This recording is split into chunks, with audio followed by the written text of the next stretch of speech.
Voy a hacer un repaso muy general, como no podía ser de otra manera, porque pretendo darles una panorámica de lo que fue la exploración científica de América, casi desde el descubrimiento hasta el siglo XXI, lo cual es difícil de acometer en una hora, pero bueno, haciéndolo de una manera muy sintética, y luego sigue advirtiendo que el hilo conductor, desde luego, va a ser sobre todo la exploración científica española de América. Digo esto porque bueno, haré algunas alusiones a exploradores franceses o ingleses o de otras nacionalidades, pero era imposible condensar todo este cúmulo de exploraciones, de grandes periplos científicos por América en tan poco tiempo. Y también quería distinguir, aunque también haré alusiones, a lo que es los viajes de exploración de lo que fueron los viajes de conquista, porque si no, realmente en el ámbito americano solo el primer tema, la conquista y colonización de América, y bueno, hubiera supuesto pues, una conferencia yo creo que diferente y diferenciada de la que voy a impartir esta tarde. En cualquier caso, muchas gracias también a todos ustedes por su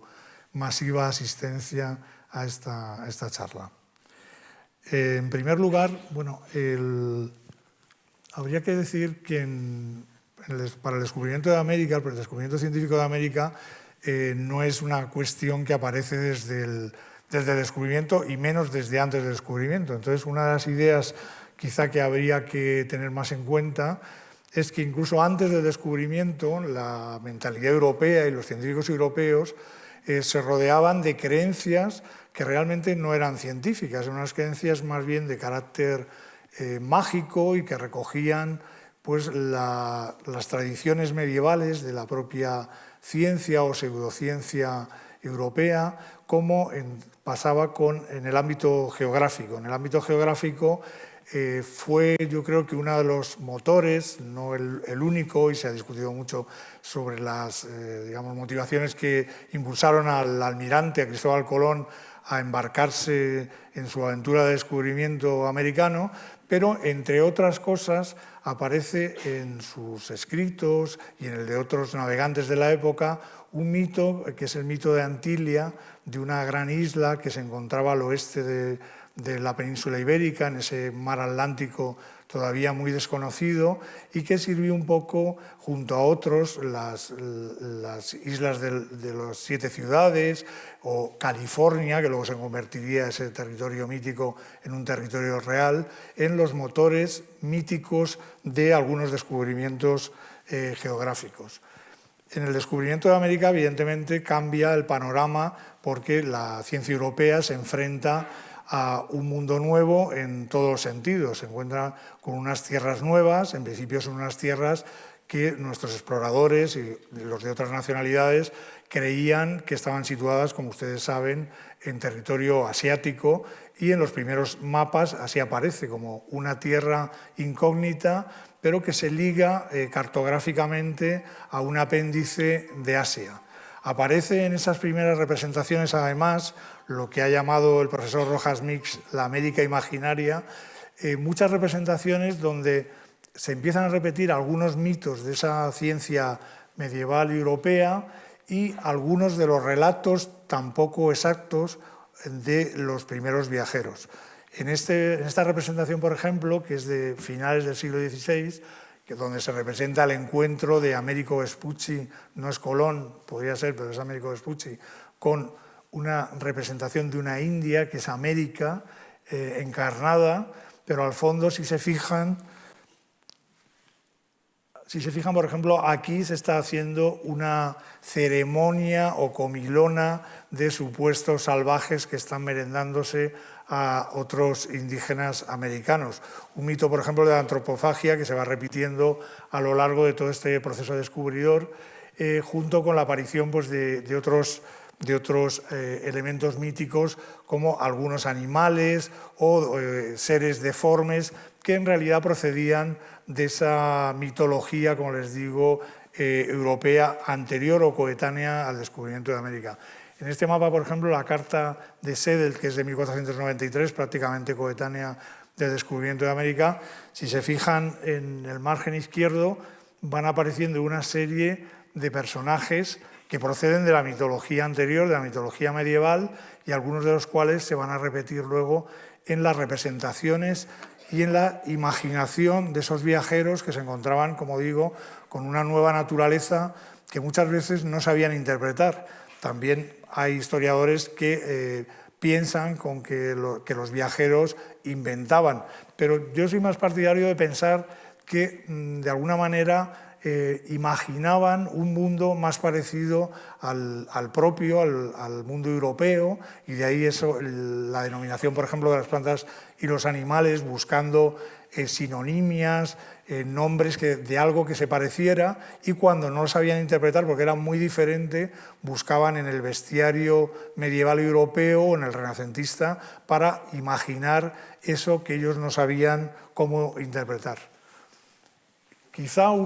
por poner algún ejemplo de la primera cartografía, y además española, de ese descubrimiento geográfico, de ese descubrimiento un poquito más científico de América, pues he traído aquí la carta muy conocida de Juan de la Cosa, que tenemos la fortuna de conservar en el Museo Naval de Madrid, el original, después de estar unos siglos perdidos y de recuperarse en el siglo XIX, al morir un gran geógrafo holandés que la tenía en su colección en París, y fue descubierta por Alexander von Humboldt y recuperada para la ciencia española. En este mapa lo importante es la parte americana, no tanto el mundo antiguo, sino el poquito mundo nuevo que se puede ver representado aquí. Y si se fijan, por ejemplo, ya aparece Cuba, aparece la Española, lo que sería la República Dominicana actualmente,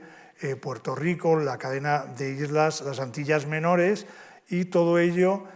como una primicia de Juan de la Cosa, del cosmógrafo, que acompañó tanto a Colón como a Vespucci en sus viajes, y bueno, representa ya un paso dentro de la cartografía moderna que empieza a representar América.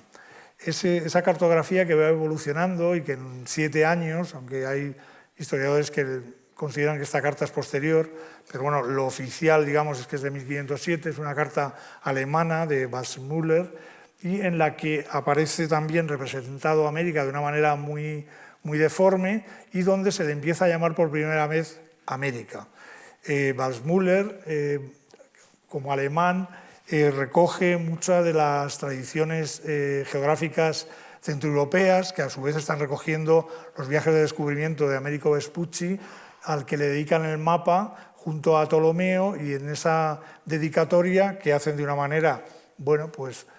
bastante intencionada, yo creo, desaparecería, digamos, el nombre de Colombia, que luego se aplicaría a uno de los países, pero desaparecería para el territorio americano, que es como lo conocemos desde entonces. Pero bueno, cartográficamente también supone un pequeño avance, se vuelven a repetir las Antillas, no queda claro si ese territorio norteamericano es un territorio norteamericano o asiático, pero bueno, como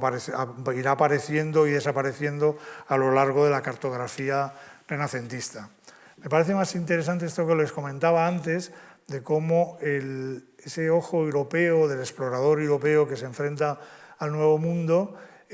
interpreta esos seres raros que encuentra en el territorio americano y que no sabe cómo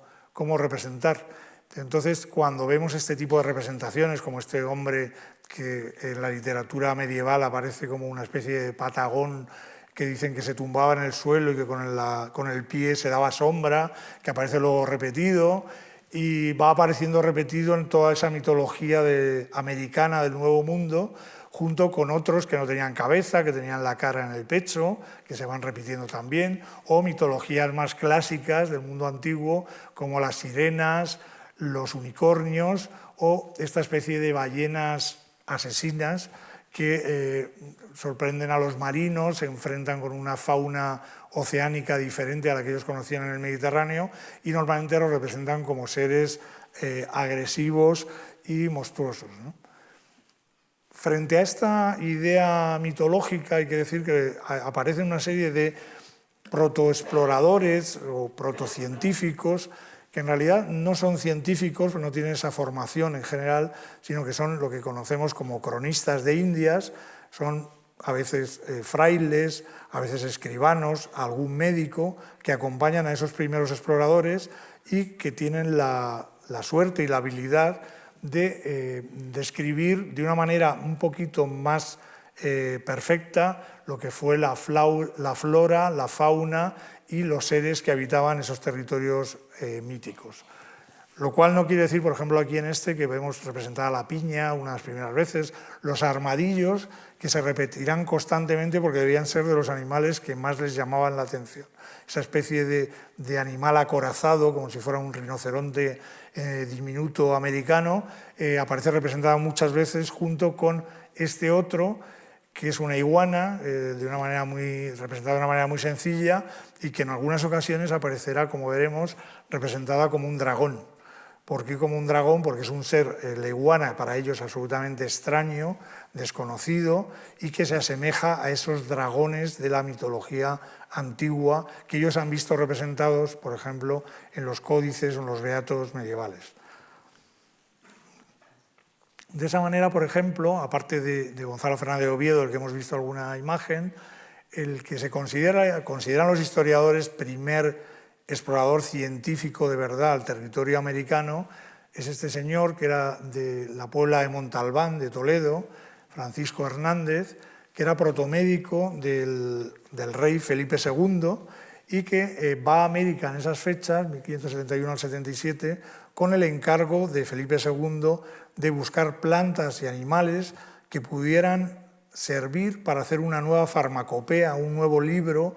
medicinal con las plantas y animales que se encontraran en América. Es decir, Felipe II y sus médicos eran conscientes de que sería mucho más útil, mucho más barato y mucho más interesante poder producir medicamentos basados en plantas y animales americanos que llevar esos remedios a América, por un lado, y por otro, siempre quedaba la posibilidad, como así fue, de encontrar nuevos medicamentos para curar las viejas enfermedades del viejo mundo. Este hombre realmente sí que se le puede considerar como médico, un gran científico. Tuvo la mala fortuna de que su principal obra se quemó en un incendio en el monasterio del Escorial en el siglo XVII, pero afortunadamente otro protomédico de origen italiano, Nardo Antonio Recci, había salvado la parte más importante de su obra medicinal y se dio a conocer en Italia en el siglo XVII. Gracias a esa edición conocemos, ya pasado a la posteridad, gran parte de esas contribuciones científicas de nuevas plantas, nuevos animales, nuevos remedios medicinales para la farmacopea americana y europea. A pesar de lo que estoy diciendo, como les decía antes, que casi todas sus representaciones son ciertas, aparece el maíz, aparece el tabaco, aparece la patata o la papa. Junto a todo esto, pues aparecen también de repente algunos animales como esto, que se asemejaría más a una especie de pequeño dragón americano que se mezcla junto con el conocimiento científico que este médico está aportando a la ciencia europea. Es decir, con esto lo que quiero decir es que la ciencia tampoco avanza de una manera progresiva y uniforme siempre, sino que tiene altibajos, pasos atrás, y muchas veces aparece entremezclada con un conocimiento más mágico o más mítico, ¿no? Otro médico que también quería destacar desde esta época es Nicolás Monardes, un médico sevillano que quizá no debería tener cabida en esta charla, puesto que no era explorador, era un explorador de gabinete, vamos a llamarle, puesto que él lo que estaba era en Sevilla, tranquilamente, en un gabinete, pero recogía todas las novedades que venían de Indias. Como ustedes saben, los galeones y las grandes naos que volvían en las flotas españolas de América hacían su parada en Sevilla, hasta una época posterior que lo hacen en Cádiz, y este médico va recogiendo todas esas plantas, esas novedades, y lo llega a publicar en una obra que tienen aquí sobre los simples americanos, que tendrá multitud de ediciones en distintos idiomas por toda Europa y por tanto será uno de los médicos españoles que más trascendencia tienen en el mundo científico europeo con respecto a las novedades científicas y médicas americanas. Entre ellos también, como les decía antes, también aparte de los cronistas, los médicos, habría que destacar algunos clérigos, frailes, que acompañan a estas expediciones. Hay que recordar que una de las misiones era la evangelización americana, y entre ellos pues, yo quiero destacar especialmente a Fray Bernardino de Sahagún, por ser uno de los primeros que recoge las crónicas de los indígenas de Nueva España, de lo que hoy es México, parte de Estados Unidos. Recoge su lengua, el náhuatl, que los propios indígenas no escribían. Él consigue hacer unas ediciones, unos manuscritos bilingües en castellano, en español y en náhuatl, que permiten actualmente, bueno, y desde hace mucho tiempo, saber cómo era filológicamente esa extraña lengua que se hablaba en territorio, o una de las que se hablaban en territorio novohispano o mexicano. Y dentro de su crónica, pues él va destacando también materia medicinal, destaca también conocimiento antropológico, etnográfico sobre los pueblos con los que contactó, y también animales y plantas que él consideró de gran belleza o utilidad para el conocimiento de la ciencia europea. En el mundo europeo, quizá en esa época, he traído una muestra de una obra no tan conocida de Jan van der Straet, que era un flamenco, un cartógrafo de Amberes, que publica en 1592 esta obra, que la dedica, como pueden ver aquí, a América, se llama así America Receptio, y donde lo que quiere destacar es el mundo americano en contacto con el mundo europeo. Quiere destacar, por ejemplo, aquí la gran gesta del almirante, de Colón, rodeado, como ven, de un mundo relativamente mítico, donde aparece Neptuno, Poseidón, aparece América siempre de una manera así como un poco sensual, atrayendo al descubridor europeo, junto con otras manifestaciones iconográficas, como por ejemplo esta, que dedica a Américo Vespucci, y donde hay escenas realmente bastante curiosas, porque por ejemplo, en esa primera mitad del siglo XVI, otro fraile, un fraile español, Fray Tomás de Berlanga, había descubierto las Islas Galápagos, luego muy famosas por el viaje del científico inglés Charles Darwin. Y aquí, en esa crónica de Tomás de Berlanga, de 1535, se hablaba de unas tortugas gigantes en las que un hombre podía pasearse encima del caparazón. Y es muy curioso que en esta representación flamenca aparezca una especie de soldado clásico que va subido en un galápago terrestre, en una tortuga gigante terrestre, que muy probablemente hace alusión a esos galápagos que se conocían desde muy poco antes, igual que estas tortugas grandes marinas que proceden de las mismas islas americanas. Junto con esto, es también mucho más curioso la representación que hace, por ejemplo, de Fernando de Magallanes y sus descubrimientos, donde aparecen pues, seres míticos, desde este ave que ya aparecía en la mitología clásica, que era capaz de transportar elefantes y rinocerontes, el ave Rug,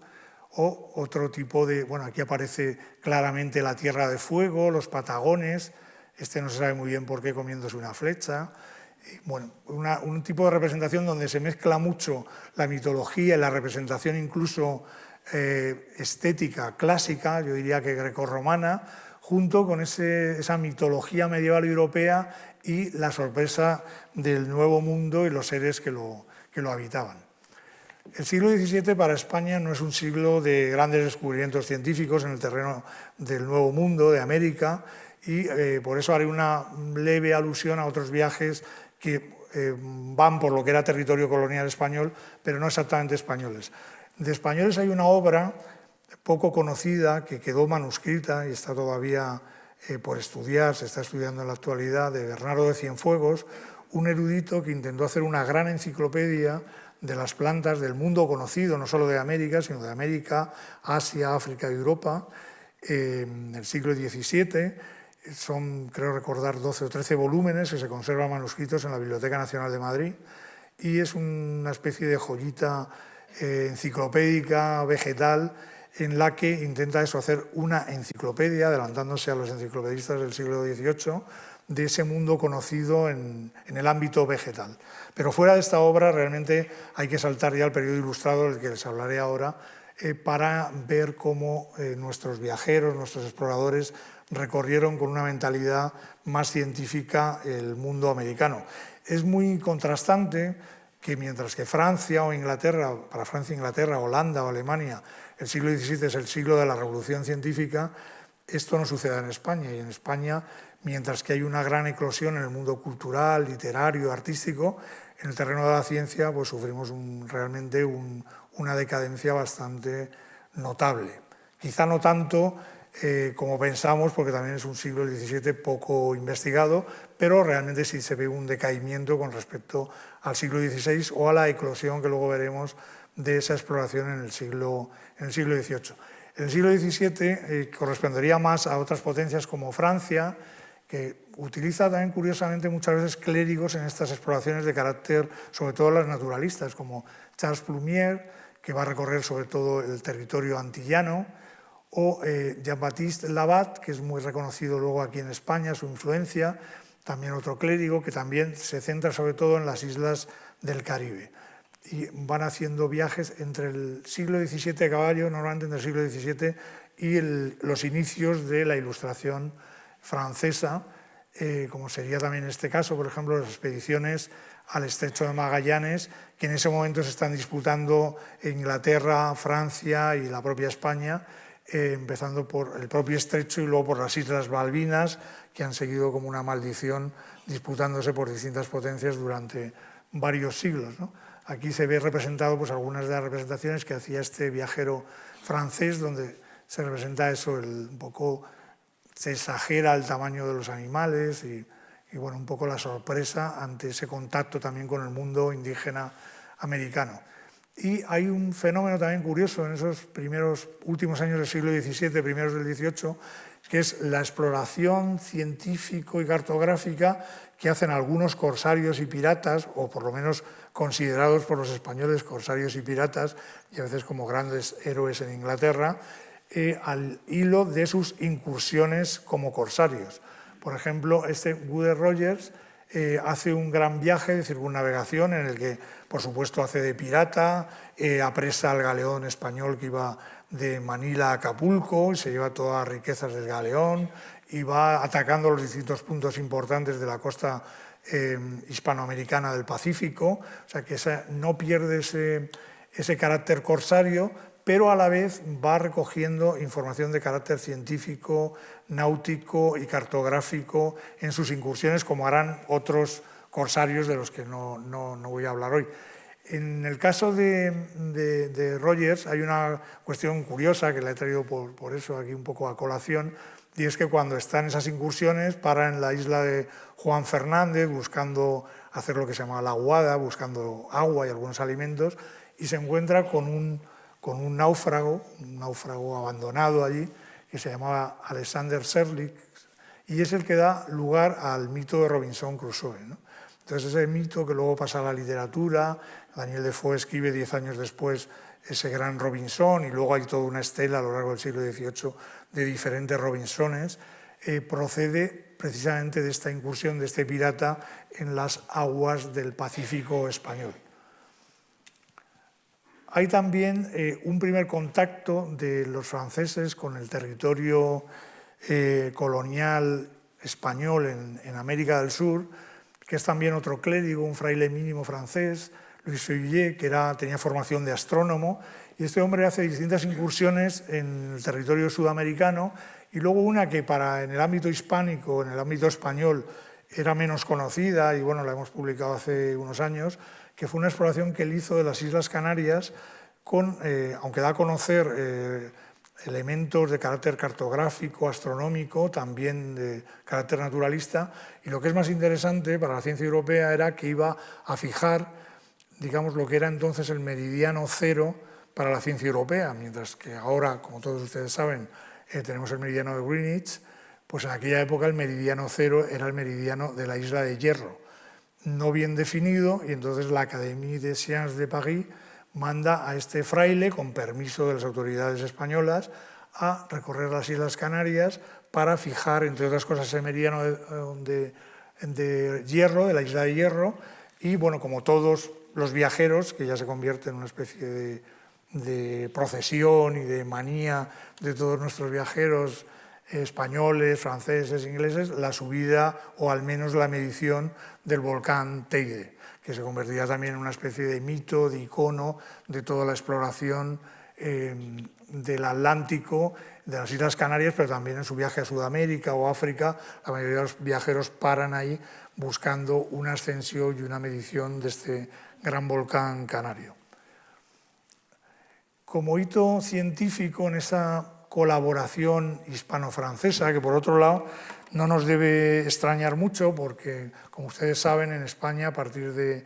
1700, después de la guerra de sucesión, después de la muerte de Carlos II como último Austria, entra en España la dinastía de los Borbones, de origen francés, y entonces hay distintos pactos de familia entre los Borbones franceses y españoles para colaborar en distintos ámbitos, también en el científico. Hay una expedición que es de carácter geodésico muy importante, que fue la conocida como Expedición Geodésica Hispano-Francesa a Quito, que lo que pretendía era algo que, bueno,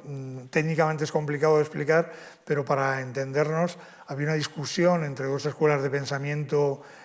matemático en Inglaterra y en Francia, que, simplificando mucho, lo que buscaban era ver cómo era la forma de la Tierra, si la Tierra tenía una forma, como pensamos, achatada por los polos, o era más bien como una especie de balón de rugby que se alargaba. Esto se podía solo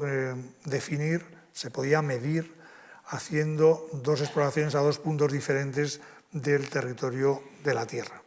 Entonces, la Academia de Ciencias de París decidió hacer una expedición a Laponia y otra expedición a Quito, en la que hubo participación española. En esta expedición, que comandaba un científico francés, Godin, y Charles-Marie Condamine, y en la que participaron dos científicos españoles, entonces muy jovencitos, pero que luego adquirirían mucha fama, que eran Jorge Juan y Antonio de Ulloa. Jorge Juan se convertirá en un personaje esencial para el desarrollo de la Marina en España. Gracias a él pues, se montó un observatorio de Marina en Cádiz, donde se formaron esos nuevos marinos con unos conocimientos de astronomía, de física y de matemáticas de gran nivel, que permitió desarrollar una marina científica española a lo largo del siglo XVIII. Y Antonio de Ulloa, que también fue un personaje muy importante dentro de la marina, llegaron a ser almirantes los dos, y que bueno, tenía también una afición más de carácter naturalista, hizo también algunas aportaciones en este viaje, describieron algunos animales que también les chocaron dentro de lo que era la fauna americana, hicieron algunas aportaciones interesantes, sobre todo Antonio de Ulloa. Él trajo trozos de platino de Nueva Granada, que se disputaban todas las cortes y los laboratorios europeos, era una especie de trofeo el tener un pedacito de platino en estos laboratorios, y luego recogió algo que evidentemente, esto siempre mirándolo con ojos europeos, era un descubrimiento para la farmacopea europea, pero no para la farmacopea indígena. Siempre una pequeña discusión entre qué podemos considerar descubrimiento o no. Los indígenas, sobre todo en el área de Loja, de lo que ahora es Ecuador, utilizaban tradicionalmente la corteza de un árbol, que era el quino, utilizaban eso haciendo infusiones para las fiebres que llamaban entonces tercianas y cuartanas, que seguramente correspondían con el paludismo, la fiebre amarilla y otras fiebres que conocemos actualmente de otra manera, ¿no? Se utilizaban para evitar esas fiebres como febrífugos o medicamentos para quitar la fiebre, una especie de paracetamol de aquella época. Entonces estas quinas, que las más conocidas fueron las de Loja, fueron recogidas en distintas expediciones. La primera en la que se da a conocer de una manera más científica es esta, en la que participan Jorge Juan y Antonio de Ulloa. Se describe además por ese gran científico que estaba en Uppsala, en Suecia, muy lejos, pero que recogía todas las novedades del mundo americano, africano y asiático, que era Linneo, y la describe ya de una manera científica. Desde ese punto de vista es un descubrimiento de esta expedición. Desde otro punto de vista habría que decir que pertenecía a ese gran acervo de conocimientos indígenas que quizá no tenían ese carácter científico que la ciencia europea le quería dar, pero evidentemente era un conocimiento empírico que ellos ya practicaban en su uso medicinal. Una de las cosas, de los acontecimientos que marcó un hito y quizá hizo una brecha dentro de la mentalidad española, de querer ser los dueños de ese gran mundo americano inmenso, fue la incursión de un almirante, bueno, entonces no era almirante, Anson, George Anson, por territorio de la América española, que casi llegó de una manera, para nosotros la historiografía española consideraría un corsario, para la historiografía británica es un gran almirante que lo que buscaba era la expansión del imperio británico en territorios poco conocidos o más conocidos del mundo imperial español en América. El hecho de que este almirante inglés surcara las aguas del Pacífico español hizo poner en alerta tanto a la corte madrileña como a los distintos virreyes del territorio americano, que como saben, cada territorio, el Perú, Nueva Granada, lo que es México, Nueva España, tenía un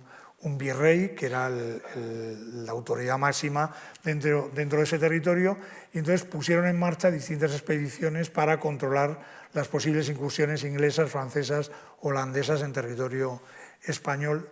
y además a partir de esta época con más seguridad, y por eso les he querido dar un apunte muy leve aquí de este señor, de James Lind, porque al descubrir que los cítricos, el consumo de cítricos en las tripulaciones evitaba el escorbuto, que era lo que diezmaba de una manera tremenda las tripulaciones que iban en estas expediciones, se hizo de una manera mucho más segura, y tanto los españoles, pero empezaron los ingleses a hacer incursiones de una manera muy segura desde el punto de vista médico, pues cuidando simplemente la alimentación y la higiene en los buques, que empieza a ser algo muy importante a partir de mediados del siglo XVIII. Desde otro punto de vista, también quería destacar otro tipo de viajes científicos que se producen en vez de por el contorno del territorio. O sea, hasta ahora normalmente lo importante era controlar Centroamérica, el Caribe con las islas. Otra cosa que veremos luego, que está más arriba, que es el noroeste de Estados Unidos y Canadá, y el estrecho de Magallanes y el Cabo de Hornos.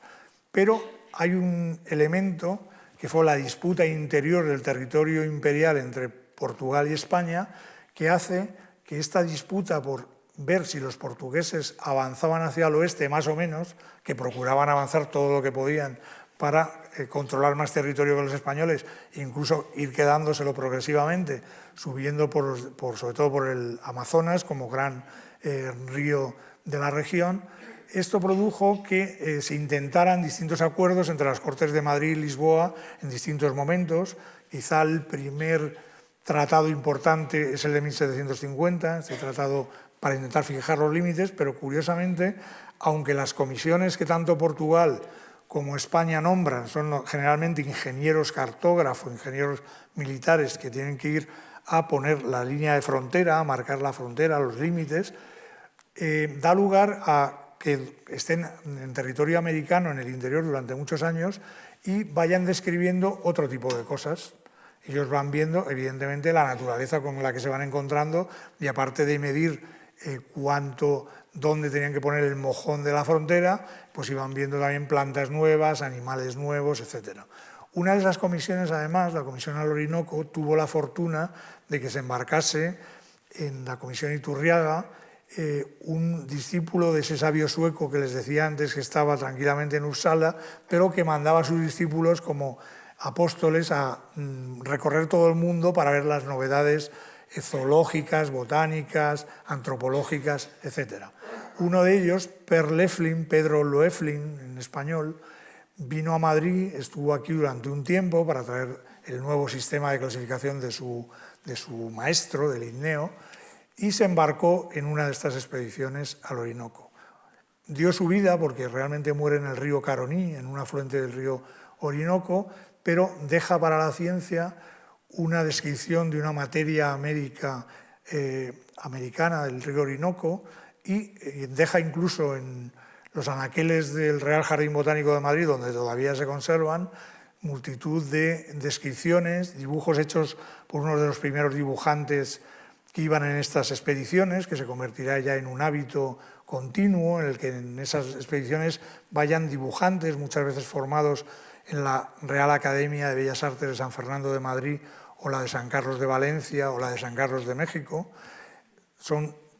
dibujantes muy jóvenes, artistas muy jóvenes, a los que se les adiestra en el arte de describir la naturaleza, casi siempre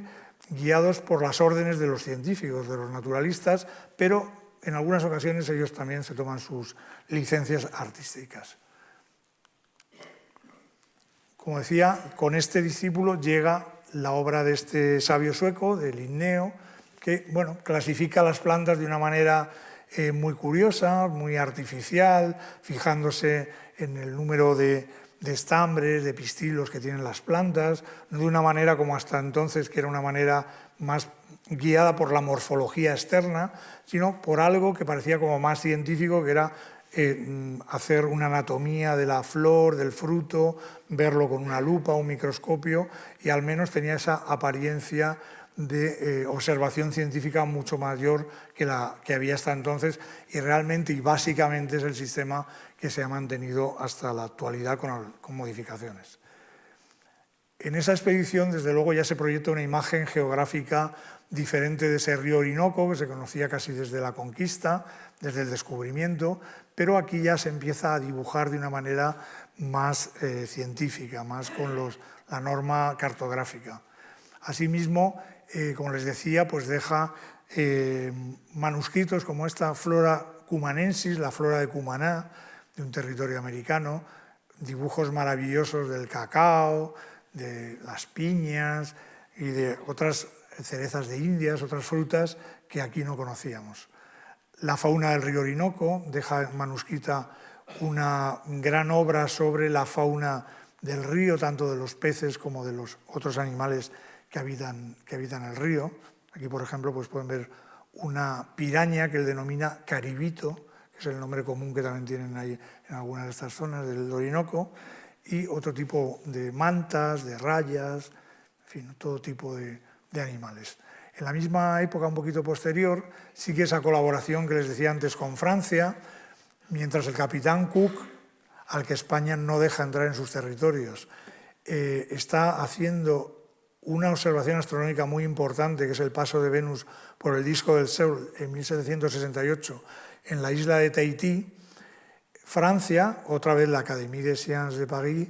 pide permiso para hacer algo parecido en territorio de control español como era California. Entonces, este señor, Charles d'Auteros, que es un astrónomo francés, se desplaza a California, también acompañado de dos guardiamarinas, de esos marinos científicos de los que les hablaba antes, de Medina y Doz, y hacen esa observación en California, que también se convertirá en una manera de que los científicos españoles vayan aprendiendo las técnicas y el control, el manejo de instrumentos científicos por parte española a partir de lo que sabían los académicos franceses. Otro personaje poco conocido en España, más conocido en Estados Unidos, porque su gran obra cartográfica se conserva en parte en la Biblioteca del Congreso norteamericano y en la Biblioteca Católica de Washington, es Francisco de Requena, que procede también de lo mismo, de un tratado de límites con Portugal. Él es un ingeniero y vuelve también a explorar digamos, toda la hidrografía fluvial cercana al río Amazonas y bueno, pues allí contacta, describe sobre todo cartográficamente el territorio, contacta con el mundo indígena. Es muy curioso, por ejemplo, las representaciones que hace, que son dibujos que se conservan en Washington, donde, por ejemplo, aparecen representados algunos científicos, lo cual no es muy habitual en este tipo de expediciones, el mundo indígena. Aparece el comandante hablando con un traductor, personajes que llevaban acompañados a las expediciones para contactar y poder comunicarse con los indígenas, y como les digo, no muy frecuentes. Hay expediciones que se denominan virreinales, que proceden un poco de lo que les comentaba antes, de ese miedo de los virreyes a las incursiones extranjeras, y por ejemplo se hacen expediciones a la isla de Pascua y a Tahití, que por ser un poco las más exóticas son las que he traído aquí, precisamente con ese afán de intentar controlar algunos territorios no bien controlados y que de hecho se perderán con cierta facilidad, sobre todo Tahití, que rápidamente los ingleses reivindican como propio, ¿no? Y, como les decía, aparte, otra de las zonas muy estratégicas, de las que solo les puedo dar un apunte, es la zona de lo que se conoce como costa noroeste, que incluye el territorio de Alaska, todo el noroeste de Canadá y de Estados Unidos.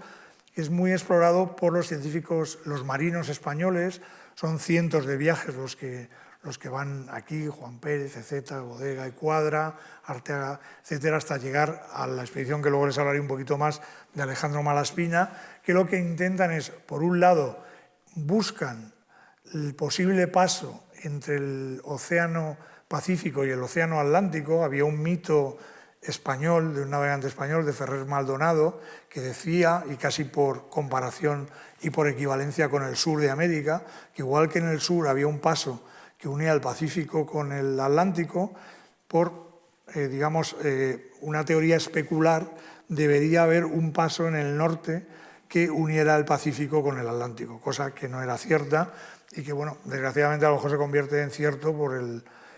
deshielo polar, ¿no? Pero el Ártico, que está sufriendo en este momento muchísimo, pero en este momento lo que se explora es toda esta costa y da lugar a que, bueno, pues, todavía se conserven muchos topónimos, muchos nombres con castellanos o españoles en todo este área del noroeste de Canadá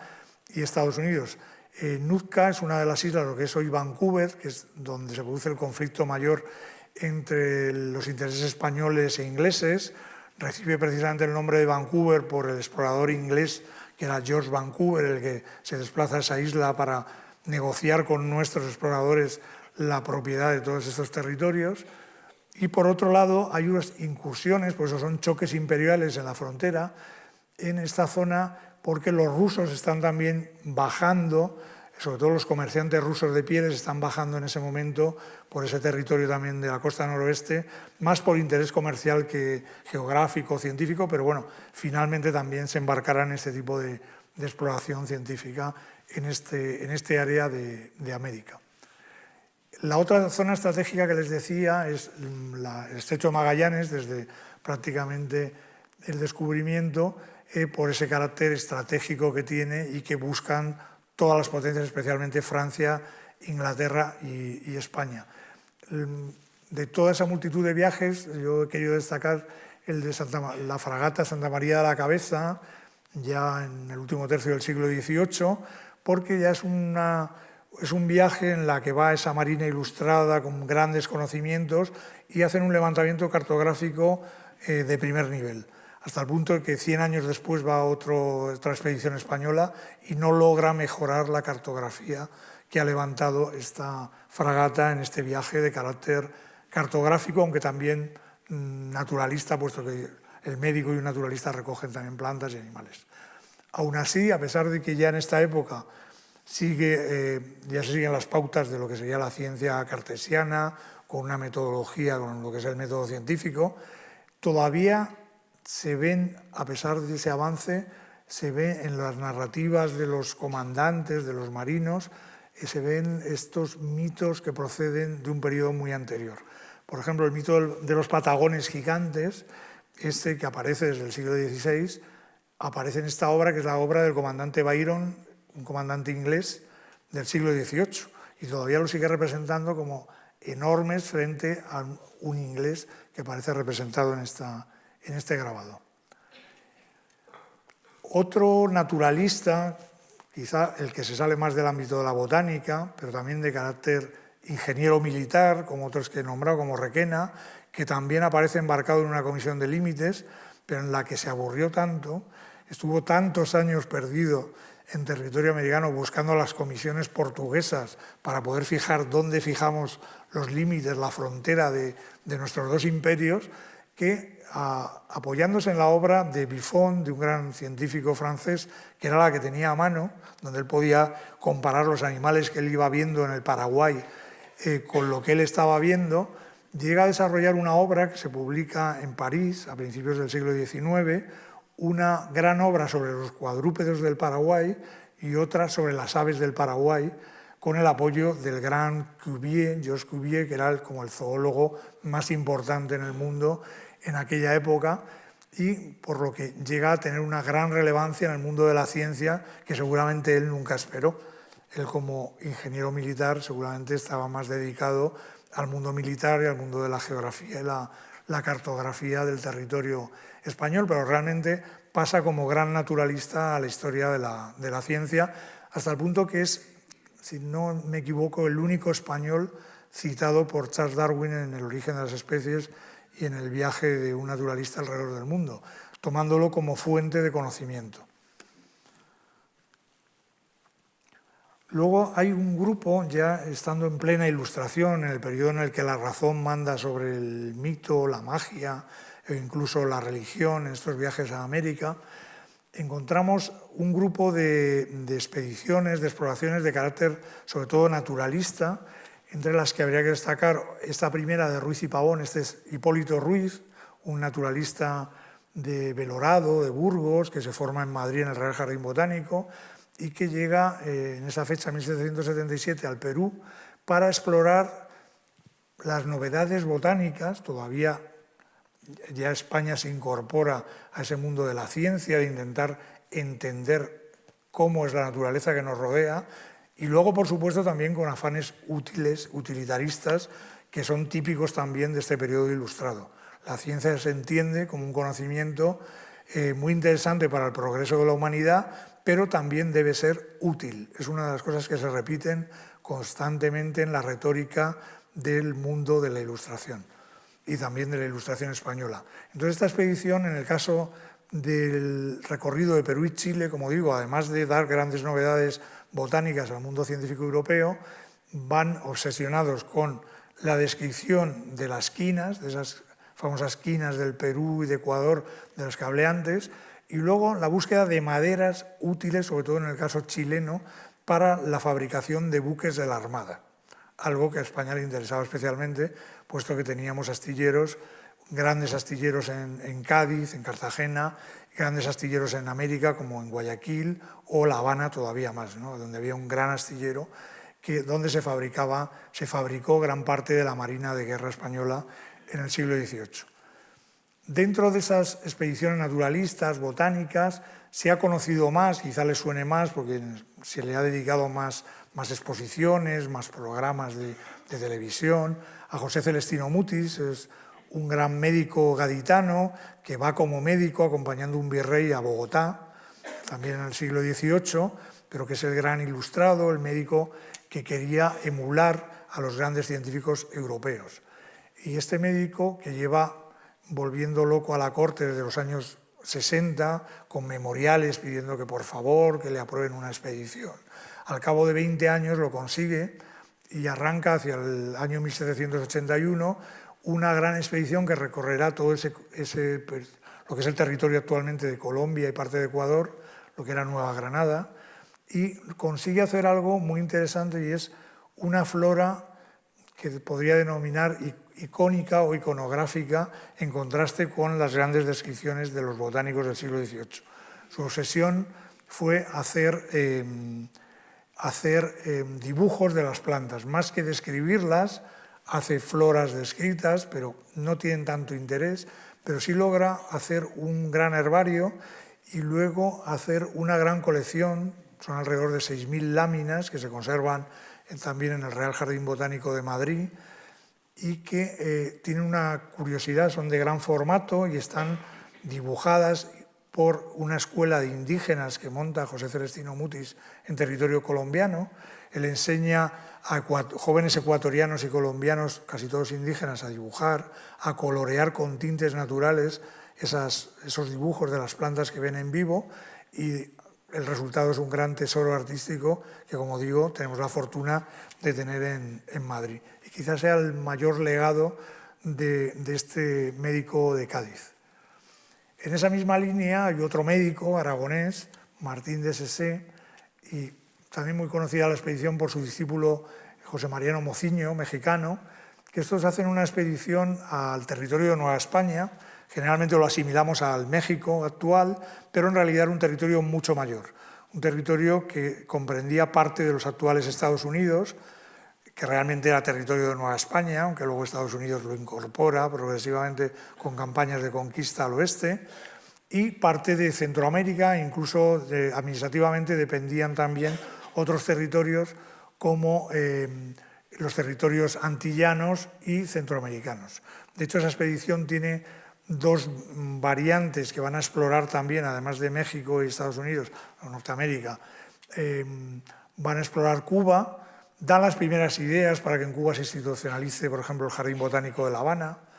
En Guatemala también se logra crear un gabinete de historia natural, se hacen las primeras exploraciones botánicas de Puerto Rico, es decir, que esa expedición tiene una labor inmensa, también poco conocida en nuestro país.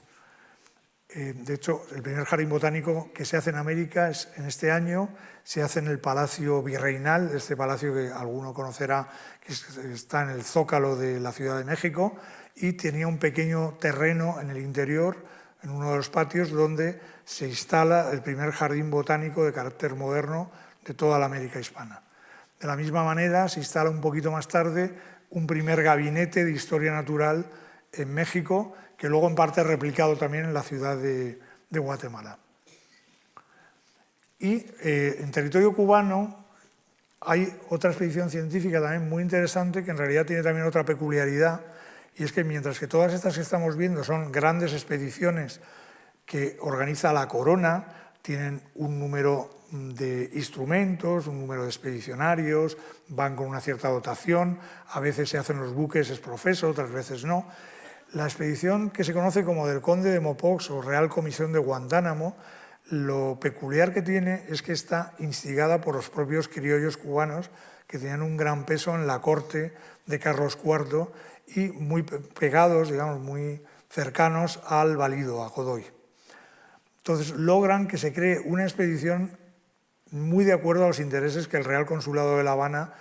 controlado por los criollos, quería en esos momentos, que era la apertura de caminos, la exploración de los montes, de los bosques, la creación incluso de un canal de navegación espectacular, una especie de pequeño canal de Panamá con esclusas que hacen unos ingenieros franceses, los hermanos Lemaur, que funcionaba por el mismo sistema y cuya idea era sacar el azúcar de las zonas azucareras del interior al puerto de La Habana para su exportación masiva al mundo europeo. Pues eso lo consigue este señor, el conde de Mopous, que como digo era un noble habanero, y consigue que se cree esa gran expedición al territorio cubano. Vendría después, voy a hablar de la gran expedición española, por eso digo a la estela de las grandes expediciones europeas, de las que no puedo hablar prácticamente, que serían la de Cook sobre todo, que son 3 viajes, como ustedes saben. Tampoco toca tanto territorio americano, pero bueno, lo hace en alguna medida, y luego las francesas de Bougainville y de La Pérouse, que intentan un poco lo mismo, la expansión del imperio francés, también en el ámbito científico, buscando nuevas tierras, nuevos recursos naturales en mundos tan distintos como América, Oceanía o el mundo africano. Nuestro Cook español o hispano-italiano, porque en realidad había nacido en el norte de Italia, fue este marino formado en la Escuela de Guardiamarinas de Cádiz, don Alejandro Malaspina, que había nacido en Mulazzo, en el norte de Italia, y que se convierte en el impulsor de esa gran expedición que intentaba la circunnavegación para poder emular los grandes logros, como él decía en su propuesta, que habían hecho las potencias inglesa y francesa, y que España, a pesar de la multitud de viajes de exploración que había enviado, no había logrado hacer esa expedición global, total, en la que era tan importante lo político, y de hecho él hace unos axiomas políticos de cómo reformar el imperio colonial. La diferencia con Francia e Inglaterra es que disponíamos de un imperio enorme y había que contornearlo y saber qué reformas había que hacer para no perderlo, como sucedió a finales ya, a principios del siglo XIX, finales del XVIII.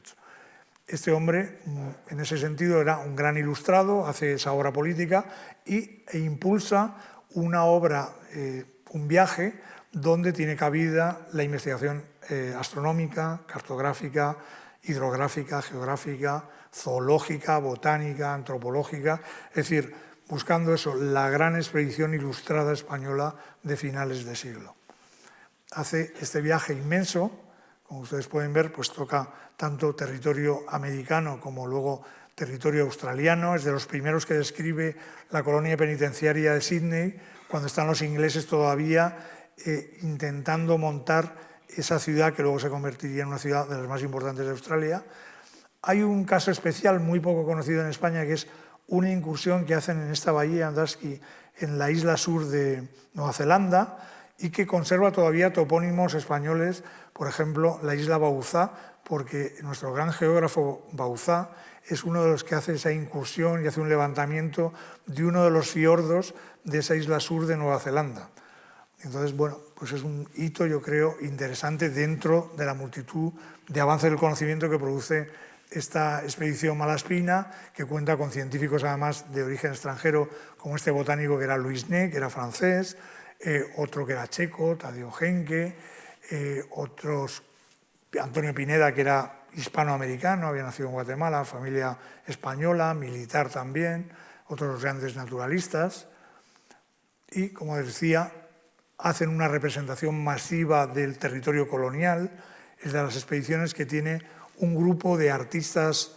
de dibujantes, que representan ese mundo colonial de una manera más expresiva, y en eso se adelantan a otras expediciones extranjeras y en parte a esa visión del paisaje en su conjunto que luego hará el gran Alexander von Humboldt, al que voy a dedicar muy levemente una alusión. Alexander von Humboldt sigue un poco la estela de Alejandro Malaspina. De hecho, hay una anécdota curiosa, también triste,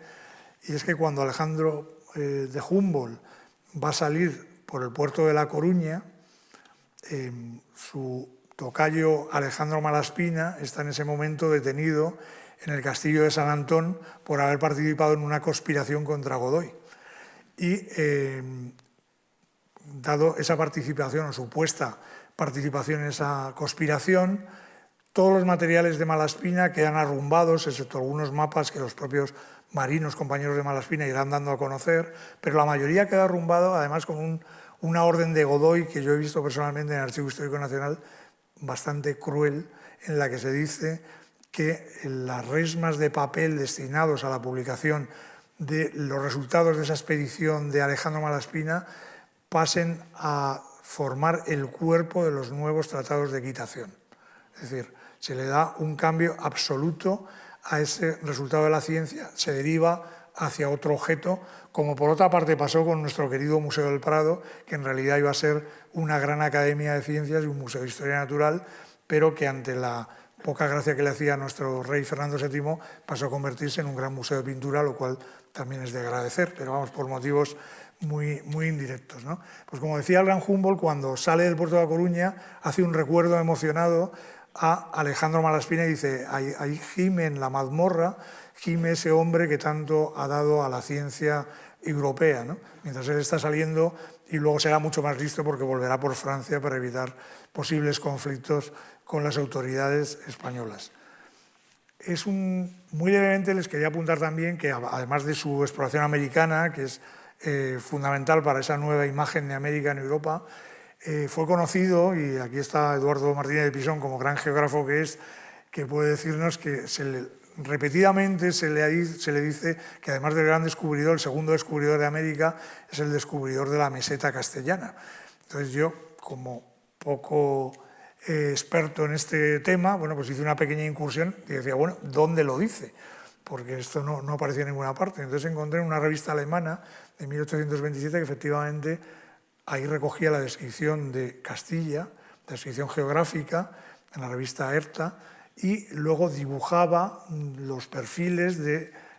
la península española, como él decía, donde se podía ver las dos submesetas con el corte de la cordillera central, y realmente se convertía en el primero que de alguna manera había medido, aunque fuera con barómetros, esas distintas altitudes para poder representar gráficamente lo que era la meseta castellana, la meseta española. Hace también alguna incursión por las Islas Canarias, como decía antes, como todos los grandes exploradores, y luego, bueno, es muy conocido, esto es en realidad un dibujo inventado que antes comentaba, también con Lucía, de cómo es el personaje quizá más representado de la historia de la ciencia europea y quizá mundial. Humboldt va pasando desde un chico joven, vestido de director de minas, se le va representando cada vez más germanizado en las distintas los distintos retratos que se van haciendo sobre todo en Alemania. Y este es uno de ellos que a él no le gustaba mucho, pero donde se supone que aparece representado con su ayudante Aimé Bonpland, un botánico francés que le acompañó durante el viaje. Y bueno, pues acompañado de sus instrumentos, su sombrero, una manera como muy romántica de representar al sabio berlinés. También da un mensaje, aparte del mensaje estrictamente naturalista, y es que es un científico al que hay que alabarle todavía su mentalidad abierta con respecto a otras culturas, y es una cosa que siempre me gusta destacar, que en el caso americano el mensaje que da es la necesidad de conservar los pueblos indígenas americanos y su cultura, sus lenguas, sus tradiciones y lo demás, cosa que sigue haciendo falta.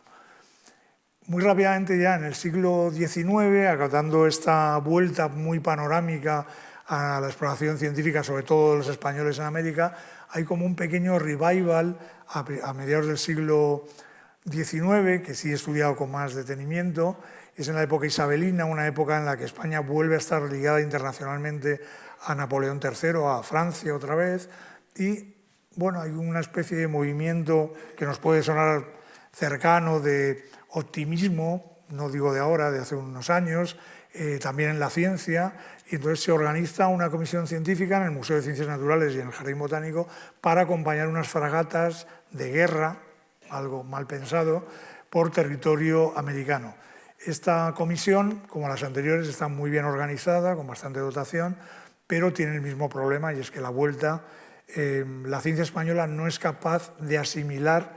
los productos que esta exploración ha producido, algo que se convierte ya en una maldición crónica de nuestra ciencia. La desorganización, la falta de una academia de ciencias, la falta de una estructura científica que soporte la investigación, como pasaba en Francia con el propio Institut de France o la Académie des Sciences, o en el caso de Inglaterra con la Royal Society, instituciones capaces de asimilar todo ese conocimiento, de distribuir en distintos especialistas esos aportes de lo que se iba encontrando. Pues nuestra desgracia es que no disponíamos de esa infraestructura institucional para esa asimilación de la ciencia, y en este caso pasa igual. Añadido a otra desgracia crónica, como es los avatares políticos, en los que nos vemos sumidos periódicamente y que hacen que en este caso vuelven en el año 66, se reúnen para dar como finalizada la expedición en una reunión en el Museo de Ciencias Naturales de Madrid. En el 68 se produce la Revolución del 68, Primera República, convulsión, restauración de la monarquía, pero que tampoco apoya la ciencia. En fin, un periodo muy desgraciado que hace que muchos de los resultados de esta expedición se estén estudiando ahora, no en esa época, que hubiera sido mucho más relevante para las ciencias naturales españolas. Hay otro intento, el otro era del siglo XIX, este del siglo XX, y es que con motivo de las hazañas de aviación del capitán Iglesias, que junto con Ramón Franco hacían grandes raids aéreos a territorio americano, pero que eran en realidad casi hazañas deportivas, a ver quién llegaba más lejos y podía mantener un avión más tiempo en vuelo, se les ocurre una idea, patrocinada en parte por Gregorio Marañón, que en ese momento dirigía la Sociedad Geográfica Española, de montar una comisión para la exploración del Amazonas. Y todo fue muy bien, se crea un buque, lo que decía antes, se hace una gran infraestructura, una comisión científica, pero con motivo del desastre que empieza ya a verse a finales en la primavera del año 36, se decide en el último minuto, y ya viene la guerra, suspender la actividad de esta posible exploración del Amazonas por parte de la Segunda República Española, que en realidad hace unos trabajos preliminares que sí se han conservado, pero se suspende lo que hubiera sido la gran expedición americana del siglo XX. Y para finalizar, pues quería hacer una alusión a otra expedición, que esta es de antes de ayer, por así decirlo, que es la que se ha conocido como Expedición Malaspina 2010, que en realidad se debía conocer como Expedición Duarte, porque es Carlos Duarte, un gran oceanógrafo del CSIC, el comandante científico de esta gran expedición, de esta gran exploración del océano, y aunque no es exactamente una expedición americana, sí que hace una escala en Río de Janeiro, en Panamá, en Cartagena de Indias. Es una expedición mucho más global, que lo que intentaba era no solo ya la exploración terrestre, como se hacía en las anteriores, sino que ya mirando el siglo XXI, lo que propone, y ha hecho una gran expedición que todavía está ahora ofreciendo los nuevos datos de esa exploración científica, creo que con más fortuna que las anteriores, y lo que propone es que, al igual que estamos mirando el espacio, acabamos de ver cómo se ha posado una pequeña nave en un asteroide. Carlos Duarte también lo que nos propone es una mirada hacia el futuro, pero a través de los océanos, como algo también poco explorado. Esta expedición ha encontrado cientos y miles de pequeños seres que viven en las profundidades, de nuevos genomas que pueden dar lugar a nuevas posibilidades para la alimentación del hombre, para su curación, etcétera. Cosas que están todavía por descubrir y, como digo, es un campo tan interesante como esa mirada al futuro en el exterior, que desde luego es necesaria y seguramente será lo más importante de la exploración en los próximos años o siglos. Y nada más, muchas gracias por su atención.